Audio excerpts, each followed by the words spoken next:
갈피가 전혀 잡히지 않고 더 꼬여만 가는 정치판인데요. 국가의 원로로서 가닥을 잡아주고 계십니다. 박찬종 변호사님, 오늘은 전화로 연결해 봅니다. 안녕하세요. 예, 안녕하십니까. 네, 전당대 투표가 이제 시작됐습니다. 오늘부터 이제 결과가에 따라서 한국 정치판이 크게 요동칠 것 같은데, 우선은 이제 한동훈 후보가 당대표가 되는 경우와 안 되는 경우 이렇게 나누어질 수 있을 것 같은데, 우선 한동훈 대표가 된다면 정치판이 어떻게 될 거로 예상하십니까? 저는 지금 전당대 이제 오늘부터 책임당원들 투표가 시작되는 모양인데, 오늘에 네. 이르기까지 지난 주일에 제가 후보 사인에 대해서 공개적으로 소꿉장난들 하지 마라. 네. 지금 얼마나 엄중한 시기냐. 이재명 강경파들이 날뛰고 국회를 파괴하고 헌법 질서를 이렇게 문란시키는 이런 행위를 더 이상 방치할 수 없다. 이를 제압할 수 있는 일사불란한 집권당의 어떤 모습을 이번 전당대회를 통해서 보여줘야 된다. 그런데 당신들은 지금 소꿉장난하고 있다. 네. 인신공격하고 티격태격한다고 이렇게 얘기를 했는데, 네. 그리고 한 주일이 지나서 이번 주에 들어가서는 이게 아주 권력투쟁 양속으로 번져가지고 그러게요. 이게 편싸움 비슷하게 돼 있어요. 네. 그것이 친윤그룹과 한동훈과의 대결인지 그건 전 자세히 알 수가 없는데, 그 친윤그룹을 그러면 윤석열 대통령이 지원하고 있느냐, 그것도 알 수 없는 일이고. 네. 그런데 하여간 양쪽으로 편이 걸려가지고 요란한 권력투쟁 양석을 보이는 이 전 과정이 현재의 민주당의 이재명 대표 강경파에 발호하는 저 행위에 대해서 이를 도와주는 이적 행위가 되고 있다. 네. 국민의힘당 전당대 과정이 이재명 일파를 돕는 이적 행위의 과정이 되어서야 이거 어떻게 말이 되는 소리냐. 그렇게 그래서 네. 지금 이 대표 말씀대로 그 결과가 뭐 한동훈이가 되든지 누가 되든지 네. 또 누가 되고 누가 안 되고 그것이 저는 문제가 아니고, 네. 이 전당대 이후에 윤석열 대통령과 그리고 새로 뽑힌 대표의 지도력이 어떤 방향으로 행사돼야 이 분열상도 극복하고 상처도 치유하고, 그래서 자관 이번 가을에 10월에 뭐 이재명 관련 선거법 위반 사건의 1심 판결이 이제 비로소 나온다 그런 거 아닙니까? 네네. 이번 가을에 9월, 10월 연말까지 이 사이에 어떤 평론가는 이렇게 얘기했어요. 그 기간에 야당은 장외 세력하고 결탁해가지고 윤 대통령을 탄핵으로 몰아갈 것이다. 네. 윤 대통령을 끌어내리자는 쪽과, 그 다음에 이재명을 깜방에 보내야 된다고 하는 쪽과의 일대 회전 전쟁이 될 것이다. 이런 말까지 나오고 있는 판이니까 이 전당대회 후에 윤석열 대통령과 새로 된 당대표가 어떤 지도력을 발휘해야 되느냐. 저는 우선 윤 대통령이 초심으로 돌아가야 된다고 봐요. 네. 대통령 후보 때 공약한 여러 사항, 민심에 다가가는 것은 대통령이 주요 현안에서 기자회견하는 것입니다. 네. 근데 이걸 전혀 안 했기 때문에 지금 김건희 여사 문제가 사실은 최재형 신북 목사가 파놓은 함정에 빠뜨려져서 일어난 사건인데, 대단히 경미한 사건처럼 보이지만은 이것이 국민의 이 표피에 아주 감정적으로 자극하는 요소가 되어버렸다. 네. 최재형 목사라는 이는 저는 개인적으로 그건 사람이 아니라고 봅니다. 네. 그러니까 사람의 얼굴을 한 악마야. 네. 어떻게 이런 식으로 한 나라의 대통령 부인을 이 친구 이렇게 얘기해요. 이 김건희 여사가 이런 선물을 자주 받는지 안 받는지 테스트를 하고 그랬다고 하니까 그러니까 김건희 여사가 대통령 부인만 아니라고 한다면 이런 함정에 빠져도 우리가 뭐 그거야 주목할 일이 아니지만은, 그래 아무리 대통령 부인이라 하더라도 이런 악랄한 놈의 마수에 걸려들었다 그러면 국민이 이걸 어느 정도 그렇구나 이렇게 느끼도록 만드는 책임은 김건희 여사 자신과 대통령에게 있다. 네.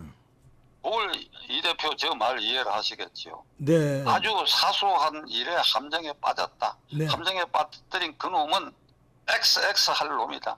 그러나 대통령 부인이기 때문에 그 사건을 어떻게 해명하고 수습하느냐, 이게 여전히 미궁에 빠져 이게 펜딩 상태. 그러니까 이 전당대 끝나고 나서는 윤 대통령이 지도력 회복하는데 1차 걸림돌 이 문제를 어떻게 해결하느냐, 이거 국민에게 진솔하게 사과를 할 수밖에 없죠. 경위를 더 설명해야지요. 그걸 뭐 100번이고 1000번이고 하라고 그러면 하겠다는 이런 자세를 취해야 된다. 그리고 새로 된 대표하고는 어떻게 수평적 화합을 이루어가면서 이게 이재명 일당들의 이런 발호를 어떻게 제압하느냐 하는 것에 대해서 그게는 빈틈이 없어야 된다. 서로가 상대방을 존중해야 돼. 뭐 당이 대통령과의 수평적 관계에 서야 되느냐 아니면 종속적 관계에 서야 되냐, 이건 논쟁거리가 안 됩니다. 네. 협력 관계지요. 서로 상대의 존재를 인정하면서 협력 관계지 수평 관계를 강조하고 무슨 종속 관계를 강조하고, 누가 대표가 되면 대통령과의 관계에 이게 균열이 생겨가지고 이게 위험지게 빠지지 않느냐. 그러니까 이런 우려 자체가 이게 잘못된 우려고, 그러니까 그런 우려를 전당대회에 불식시켜서 지금 제가 말씀드린 대로 화합하고, 그리고 대통령은 초심에 돌아가서 김건희 여사 문제 등을 민심에 다가가는 방법으로 해결하는 어떤 일련의 결단을 해서 나아가야 되겠다. 이렇게 말씀드리려고 합니다. 네, 근데 한동훈이 당대표가 되면 그거는 뭐 불가능한 요소가 될 것 같은데요. 저는 그 일부에서 우려하는 그런 우려가 그게 우려가 될 수 없다고 생각합니다. 네. 그런 우려를 하는 것은 윤석열 대통령을 얕잡아 보는 일이야. 윤석열 대통령의 지도력이 대통령으로서 국가원수로서 지도력에 미달한다는 전제 아래서 한동훈이가 되면 그게 위험하다 이렇게 보는 것인데, 윤석열 대통령은 나는 네. 배심도 있고 성찰을 하면 훌륭한 대통령 될 수 있는 자질도 나는 기본적으로 있다고 봅니다. 그러니까 한동훈이가 되면 어떻게 뭐 불행해진다, 나빠진다, 그러니까 이런 전제가 있다는 것을 윤 대통령이 깨달은다 한다면 윤 대통령이 어떻게 해야 된다는 해답은 나와 있습니다. 어떻게 해야 됩니까, 윤 대통령이요? 지금 제가 말씀드린 바지 초심에 돌아가서 모두를 깨어났지요. 이렇게 되면 이 얘기가 조금 길어지는데 이왕 이렇게 된 이상 한마디 더 하겠습니다. 네. 박근혜 대통령이 왜 탄핵됐느냐 하는 과정을 윤 대통령 살펴봐야 돼요. 그 소통과 화합을 하지 않은 데서 비롯된 거예요. 반대파를 공개적으로 반역자라고 지칭해가지고 공천에 떨어뜨리고 하는 이런 일을 하니까 그 반대파들이 그다음 탄핵 국면에서 탄핵 쪽에 손들고 말았지요. 그게 박근혜 대통령의 중대 실수예요. 그건 나는 인격에도 문제가 있다고 보는데 그거 기억하십니까? 네. 그러니까 그거를 복귀해가지고 윤 대통령이 살필 필요가 있다. 이건 내가 지난주에도 공개적으로 네. 얘기한 바가 있습니다. 예. 닭이 먼저냐 달걀이 먼저냐인데 그때도 유승민, 김무성 등 배반한 사람이 잘못이냐, 박근혜 대통령이 포용 못한 게 더 큰 잘못이냐, 닭이 먼저냐 달걀이 먼저냐인데 유승민, 김무성 등 62명 배반한 사람들이 더 잘못이다, 이런 의견이 좀 더 우세한 것 같은데요. 국가 원수 대통령은 네. 무서운 힘을 가지고 있습니다. 네. 자기에게 반기를 들고 유승민 의원이 이 얘기가 이렇게 됐으니 조금 해야 되겠는데 그 국회에서 원내대표 때 어떤 발언을 하는가 하니까 증세 없는 복지는 허구다 이런 얘기를 했고, 네. 그리고 이어서 국방위원회에서 어떤 현안에 대해서 청와대 얼라들 짓입니까? 네. 이렇게 경상도 말로 얼라들이라는 게 어린애라는 뜻이거든요. 네. 그러니까 청와대 소속 비서관 비서실장들이 얼라들이다. 그러니까 이런 짓을 하고 네. 이런 정책을 내놓는다. 결국 그것은 박 대통령이 얼라들 데리고 있다. 예. 얼라들 데리고 있는 대통령. 완전히 얕잡아 보는 소리지. 그렇죠. 그러니까 말끈해가지고 그렇다면 어떻게 되느냐. 즉각 유 의원을 불렀어야죠. 예. 불러가지고 따져야죠. 어떻게 따지는가 제가 예를 들게요. 네. 이 비서실장 했습니다. 대표할 때에. 네.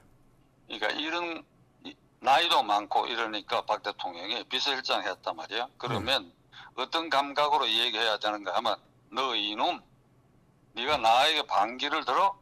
어떻게 함부로 사전에 나한테 한마디도 없이 그 당론에 관한 걸 공개적으로 네가 국회에서 그런 식으로 얘기하고 청와대 얼라들라 그래가 나를 비하하고 너 그럴 수 있느냐 이놈.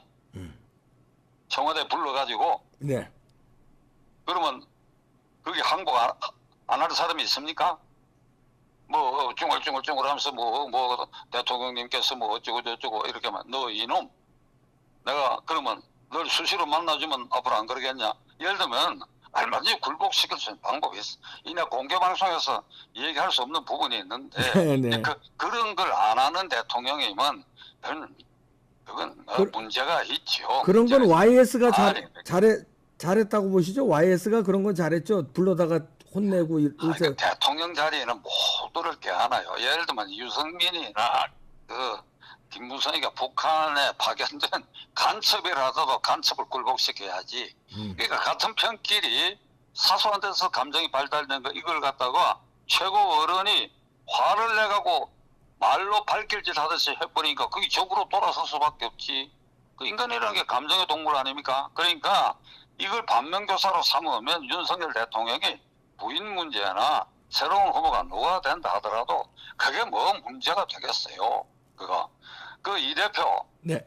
제가 이 방송을 통해서 공개적으로 참 얘기 말씀하시죠. 없는 부분이 있는데 네네. 그 용산에 연락해갖고 박찬동이 한번 만나주라고 얘기 좀 해봐. 아, 예. 제가 뭐 아니 그래야 되겠어 내가 보니까. 그러니까 예. 이 대표한테 이런 질문을 받으니까 네네. 내가 좀 화가 난다고. 아, 네네. 왜 화가 나느냐? 네. 이게 나 자신에 대한 화야. 우리가 어째가지고 이런 이 정치력을 발휘하는 이런 사람과 이런 집단을 계속해서 지지했느냐 하니까 화가 난다고. 네. 내가 대통령 만날 방법이 없어. 길도 모르겠고. 아니 우리 박찬정 변호사님 같은 원로를 초대해서 저 좋은 의견들을 듣고 하는 게 우리 대통령의 말한 덕목인데 그걸 안 하는 것 같아서 좀 안타깝네요. 원로 서열로는 지금 전직 국회의원 중에 살아있는 사람이 뭐 한 500명 된다 그러는가. 그러니까 나는 그 중에 500번이야. 원로에 500번. 그러니까 윤석열 대통령 눈에는 안 보이는 거지. 예. 그 측근 참모들 눈에도 박찬전이는 500번이니까 안 보이는 거야. 아이고. 그러니까 이런 공개적으로 얘기 못할 부분이 있는데 네네. 그 뭐 끝내 이러면 다음 주에 뭐 네네. 공개적으로 또 얘기할 기회가 있겠죠. 그럼요. 오늘은 요 네. 정도로만 얘기하고 네. 세션은 넘어갑시다. 알겠습니다.